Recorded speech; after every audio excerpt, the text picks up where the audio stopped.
तो देखो श्री तुलसीदास जी ने कन्हैया को क्या उत्तर दिया। ये सारी चीजें नोट करने वाली चीजें हैं। क्या छवि बरनूं आपकी, भले बने हो ना। हे गोविंद, हे गोपाल, हे बांके बिहारी, क्या छवि बरनूं आपकी, भले बने हो। बहुत सुंदर, अद्भुत,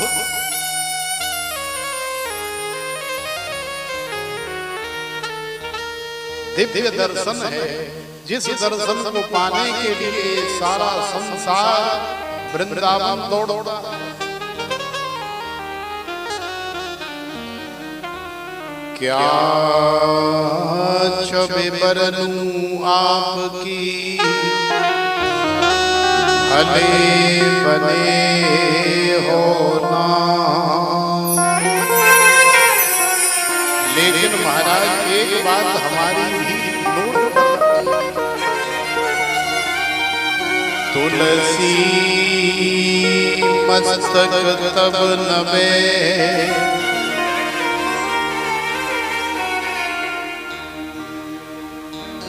जब धनुष बाण ल्यो हाथ।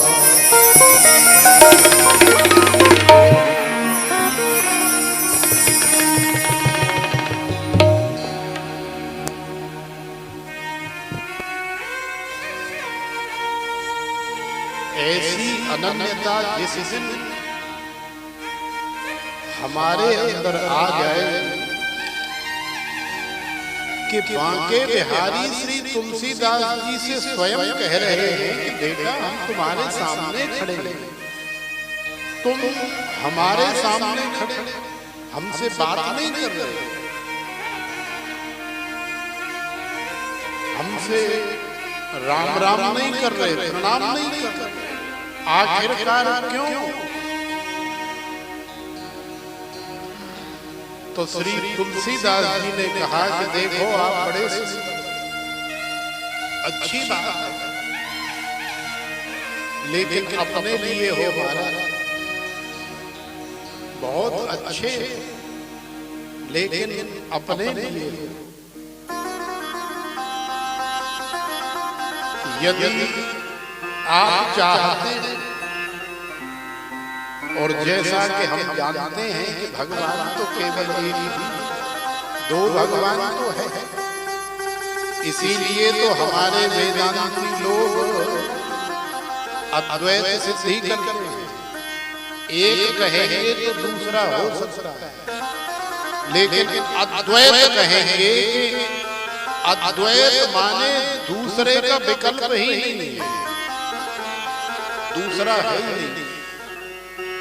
एकम ब्रह्मा द्वितीयो नास्ति, एक ही ब्रह्म है, दूसरा है ही नहीं। तो यदि ये सत्य है तो फिर आप कहां से आ गए महाराज? हमारी दृष्टि में तो केवल हमारे सिया राम। यदि आप चाहते हो कि तुलसी का मस्तक आपके चरणों में झुके, और भगवान एक ही है, दो नहीं, तो तुलसी मस्तक तब नवे जब धनुष बाण ल्यो हाथ। धनुष बाण लेकर के खड़े हो जाओ, निश्चित ही जैसे डंडा गिर जाता है, बिल्कुल ऐसे ही हम आपके चरणों में गिर पड़ेंगे। तो देखो बांके बिहारी रमण बिहारी को अपनी वेणु का त्याग करना पड़ा, अपने वस्त्रों को भी बदलना पड़ा, अपने स्वरूप को भी बदलना पड़ा, और फिर धनुष बाण हाथ में लेकर के माने राम जी बन करके दर्शन दिए। तब श्री तुलसीदास जी ने साष्टांग प्रणाम किया, हाथ जोड़ करके प्रार्थना की, आशीर्वाद लिया। तो ये है अनन्यता, न अन्य इति अनन्य। इसलिए देर होती है क्योंकि हम लोगों के अंदर अनन्यता तो है ही, भटकते रह रहे, कभी कहीं कभी कहीं कभी कहीं कभी कहीं। तुलसीदास जी के अंदर अनन्यता है। द्रौपदी ने भी देर की, लेकिन उत्तरा ने देर नहीं की। उत्तरा ने देर नहीं की। अश्वत्थामा ने ब्रह्मास्त्र का प्रयोग किया तो उत्तरा चाहती तो अर्जुन को भी बुला सकती थी, युधिष्ठिर को भी बुला सकती थी, भीमसेन नकुल सहदेव को भी पुकार सकती थी, लेकिन नहीं, क्योंकि उत्तरा जानती है कि भगवान तो भगवान है, इसलिए उत्तरा ने किसी को नहीं पुकारा, सीधे द्वारिका जा रहे श्री कृष्ण के चरण पकड़ लिए और अपने हृदय की जो सच्चाई है वो बता। तो भगवान ने बिल्कुल भी विलंब नहीं किया, भगवान ने तुरंत उत्तरा के गर्भ की रक्षा की। तो हम लोग भी यदि चाहें कि हमारी भी रक्षा भगवान तुरंत करें, अभी करें, जब जब हमारे जीवन में संकट आए तब तब करें, तो माता कुंती का जीवन भी आपको देखना पड़ेगा। क्यों देखना पड़ेगा? क्योंकि माता कुंती के जीवन में या पांडवों के जीवन में जब जब संकट आया तब तब कन्हैया ने रक्षा की। उसके पीछे माता कुंती की अनन्यता है। एक बार की बात है, जब कन्हैया द्वारिका जा रहे थे तो बड़े प्रसन्न थे, और प्रसन्नता जब होती है तो सच मानो सब कुछ लुटा देने का मन करता है, सब कुछ, माने अपने आप को भी मैं इनके ऊपर वार दूं, यहाँ तक मन करता है। तो जो अपने आप को ही वारने का मन कर रहा है, तो फिर संसार और संसार के विषय वस्तु पदार्थ कौन सी बड़ी बात है। लेकिन लुटाया तभी जाता है जब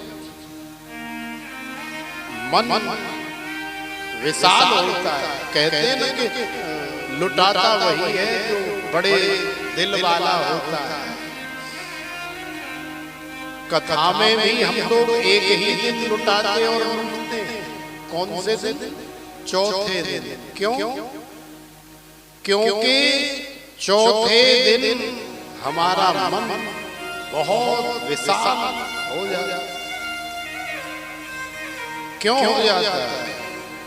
क्योंकि हमारे जीवन में साक्षात श्री कृष्ण नंद के लाला बन करके प्रकट हो जाते हैं, इसलिए हमारा मन जो है विशाल हो जाता है, महामना हो जाता है, और फिर लुटाने का और लूटने का मन करता है।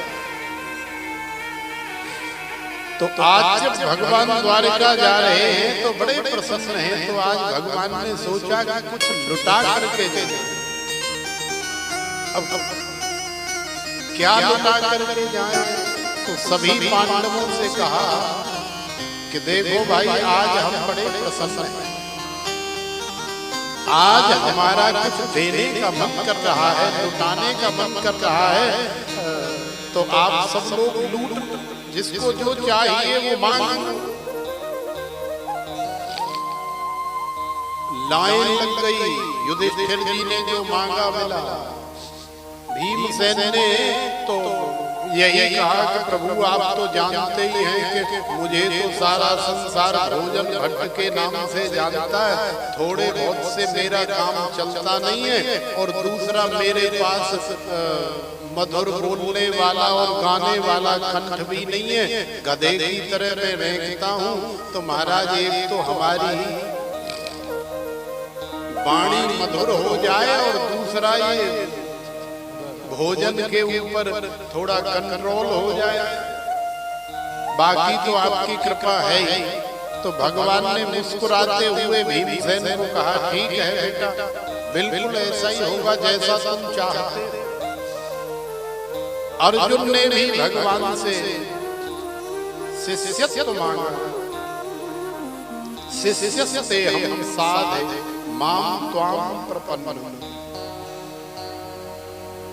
भगवान ने आशीर्वाद, नकुल ने मांगा, सहदेव ने मांगा, सब।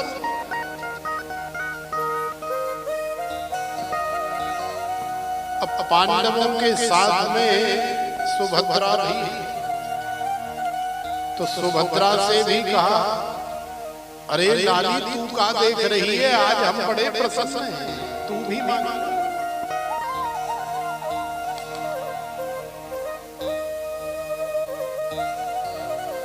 तो देखो जो सच्चे पारखी होते हैं, माने हीरे की परख जौहरी ही जानता है। एक राजा का दरबार लगा हुआ था, उस दरबार में राजा सबको वरदान दे रहे, बड़े सुंदर सुंदर फल फूल बांटे जा रहे हैं। राजा बड़े प्रसन्न हैं। तो उसी सभा में जब सब फल लेकर के, आशीर्वाद लेकर के, अपनी कामना पूरी करके चले गए, तो अंत में इतनी छोटी सी बच्ची आई, और जैसे ही राजा ने फल लेकर के उस बच्ची की तरफ किया, कुछ सोने की मोहरें लेकर के किया, तो बच्ची ने राजा की आंखों से आंखें मिलाई और इशारा कर दिया, बोले नहीं, मुझे न फल चाहिए न ये सोने की मोहरें चाहिए। तो राजा ने पूछा, बोले बेटा तो फिर क्या चाहिए? एक आध बोरी कटरा भरवा देता मैं तो सोने का, लेकिन तू इतनी छोटी है कि वो तू लेकर के जा नहीं सकती, तो तुझे क्या चाहिए? तो बच्ची ने कुछ बोला नहीं और थोड़ा सा और आगे बढ़ गई और जा करके सीधी राजा की झप्पी भर ली, जैसे हमारा अपना बालक हमारी कमर पकड़ कर लिपट जाता। हे राजा साहब, मुझे तो केवल आप चाहिए। क्यों चाहिए? क्योंकि यदि आप बने रहेंगे तो कभी फलों की, सोने की, चांदी की कमी नहीं है। और आपको छोड़ करके यदि मैं आज एक फल लेकर के या दो चार मोहरें लेकर के चली जाऊंगी, तो मुझे पता है कि किससे जीवन कटने वाला नहीं। असली हीरे की परख जौहरी जानता है। तो जब सुभद्रा से कहा कि अरे लाली तू भी मांग ले बेटा, तू भी मांग, तो सुभद्रा की आंखों से प्रेमाश्रु प्रवाहित होने लगे, और सुभद्रा ने जो भगवान से मांगा वो सुनने लगा।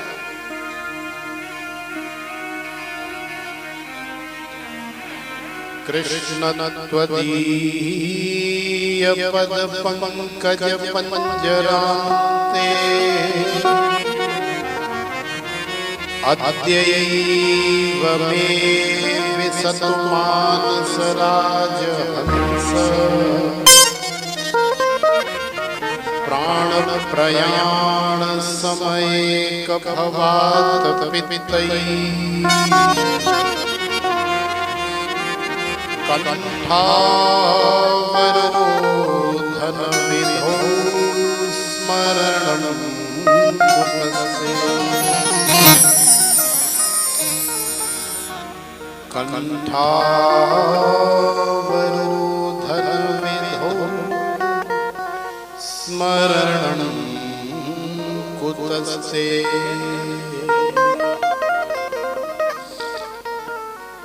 हे कृष्ण, हे द्वारिकावासी, हे केशव, हे गोपाल, हे द्वारिकाधीश, मैं आपसे क्या मांगू?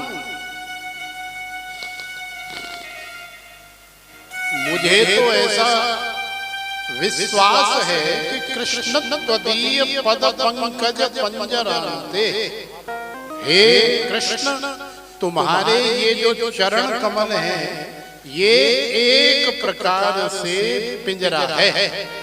कृष्ण त्वदीय पद पंकज पंजरान्ते, ये जो तुम्हारे पाद पद्म हैं, ये जो तुम्हारे चरण कमल हैं, ये एक पिंजरा है। और मैं ऐसा मानती हूँ कि ये जो मेरे अंदर जो मन है, जो मुझे सारे संसार में खींच करके इधर से उधर भटकाता हुआ फिरता है, ये मेरा मन रूपी राजहंस है, या तोता भी कह सकते हैं। तो कृष्ण त्वदीय पद पंकज पंजरान्ते, तो हे कृष्ण, मैं चाहती हूं यदि आप मुझे वरदान देना चाहते हो तो आप अपने चरण रूपी पिंजरे के अंदर मेरे मन रूपी राजहंस को, या मेरे मन रूपी तोते को आज ही नहीं, 2 घंटे बाद नहीं, अभी इसी समय इस चरण रूपी पिंजरे में कैद कर दो। क्यों? क्योंकि बाद का कोई भरोसा नहीं, ये मन बहुत चंचल है, भटक जाता। संसार भी ऐसे ही है, संसरति इति संसारः। ब्रज की रज आप ऐसे उठाओ, मुट्ठी बंद करो, और 1 आध मिनट बाद मुट्ठी खोल के देखो तो 2-4 दाने मुट्ठी में नजर आएंगे। सारी मुट्ठी अपने आप खाली हो जाती है, गायब हो जाती है, सब इधर उधर से निकल जाती है। तो ऐसे ही ये संसार है। अभी देखा हमने कि यहाँ हमको सांप दिखाई दिया और जैसे ही पलक झपका तो यहाँ सांप है ही। ऐसे संसार है। फिर सांप को ढूंढते फिर रहे, इधर घुस गया कि इधर घुस गया कि इधर से ये सामान उठा वो उठा, अरे भैया सांप कहाँ गया? सांप जब तक मिलेगा नहीं तब तक हम सो नहीं सकते, क्योंकि हम सो गए और बाद में सांप काट गया।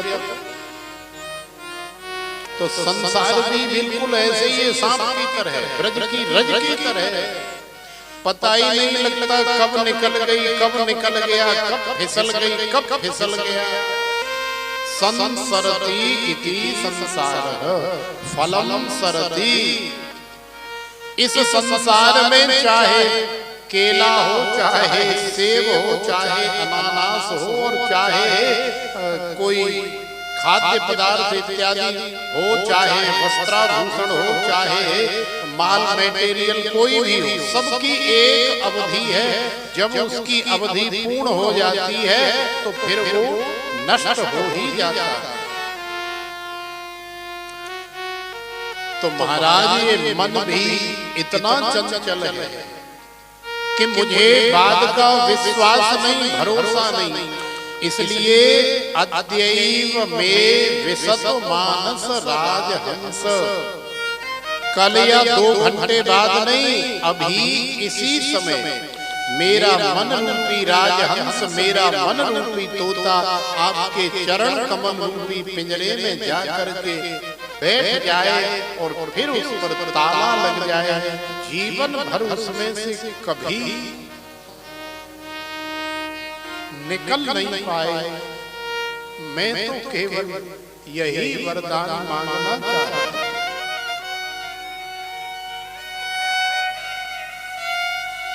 क्यों? क्योंकि कंठावरोधन विधौ स्मरण कुतस्ते। यदि आप कहो अरे लाली अभी तो तेरो ब्याह ना है, अभी तू ऐसी बाबरी हो रही है हमारी, अरे अभी तो शादी ब्याह हो फिर संसार दुनियादारी देख करके जब उम्र बड़ी हो जाएगी तब ऐसी कामना कर लेना, तब दे देंगे आशीष।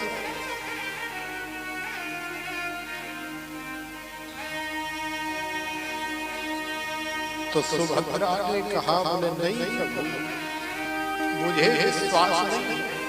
क्यों? क्योंकि कंठावरोधन विधौ स्मरण कुतस्ते। ये मन बहुत चंचल भटक जाता है, सरक जाता है, और फिर वैसे भी बुढ़ापे में 3 घंटे 4 घंटे कहां बैठा जाता है, ये फटने लग जाता है, घुटनों में दर्द होने लग जाता है। और यदि हम झूठी बात कह रहे हो तो सामने हमारे श्री शुक्ला जी बैठे हुए हैं और अवस्थी जी बैठे हुए हैं, उनसे पूछ लेना कथा के बाद में कि इस अवस्था में कितनी देर बैठा जाता है आसन लगा के भगवान की।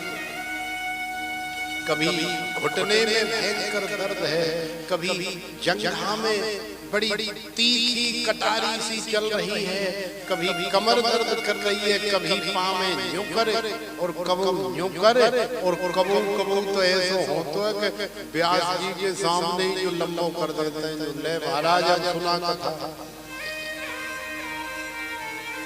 तो कंठावरोधन विधौ स्मरण कुतस्ते।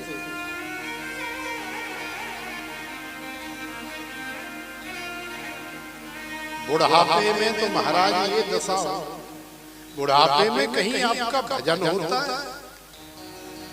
अरे भूल जाओ महाराज, बुढ़ापे में भजन नहीं होता है। बुढ़ापा तो एक श्राप है, बुढ़ापा तो बीमारी है। प्रार्थना तो ये करो कि बुढ़ापा देखना ही न पड़े, बुढ़ापे से पहले ही राम राम करते हुए आनंद लेते हुए आनंद में लीन हो जाओ, जाना तो है। और आप कह रहे हो कि बुढ़ापे में, तो बुढ़ापे में तो महाराज न शरीर से बैठा जाता है, न ठीक से खाया पिया जाता है, और ना ही कुछ गाया जाता है, ना ही कुछ ठीक से बोला जाता है। और ऐसी अवस्था हो जाती है कि प्राण नहीं निकलते, लेकिन दर्द बहुत होता है, तकलीफ बहुत होती है, और कुछ कहना भी चाहे तो कंठावरोधन विधौ, कंठ अवरुद्ध हो जाता है। क्योंकि बुढ़ापे में कफ वात पित्त इत्यादि इतना अधिक हो जाता है कि बोला नहीं जाता है।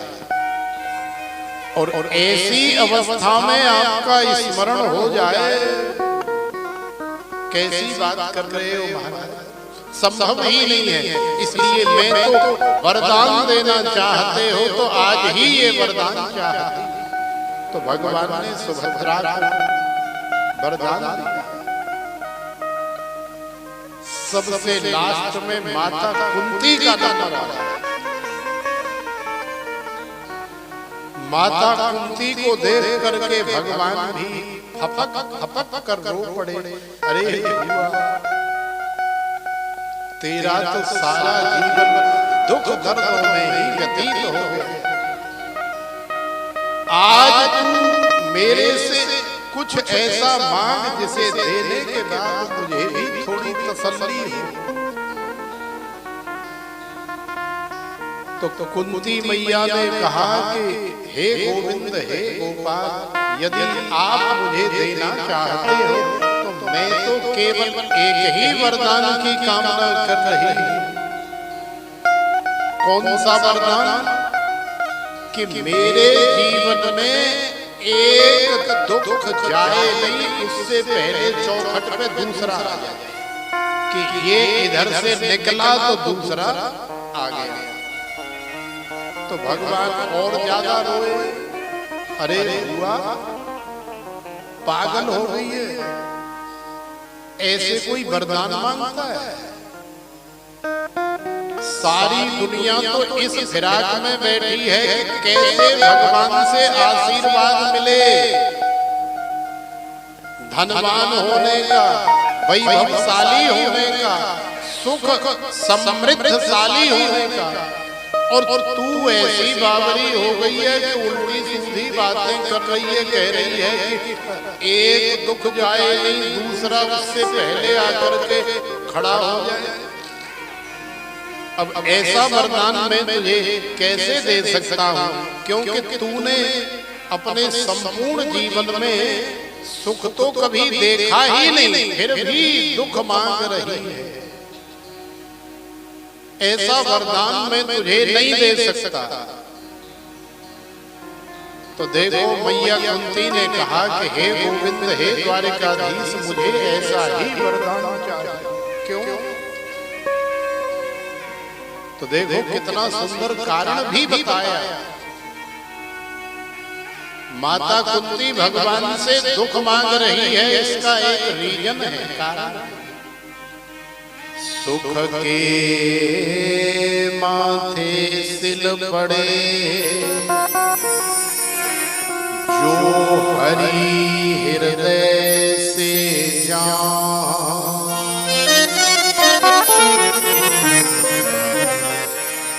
बलिहारी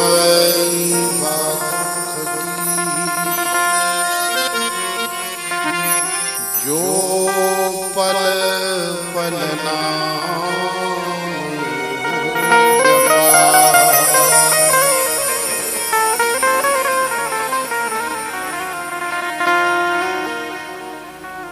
हे गोविंद, हे द्वारिकाधीश, आप आज मुझे धन वैभव राज दे करके चले जाओगे, लेकिन आप जानते नहीं कि ये संसार के धन दौलत में, वैभव में, सुख में, समृद्धि में फिर आपकी याद नहीं आती, फिर आपकी विस्मृति हो जाती, क्योंकि फुर्सत ही, फिर आपका भजन नहीं होता, फिर कथा सुनने के लिए समय ही नहीं।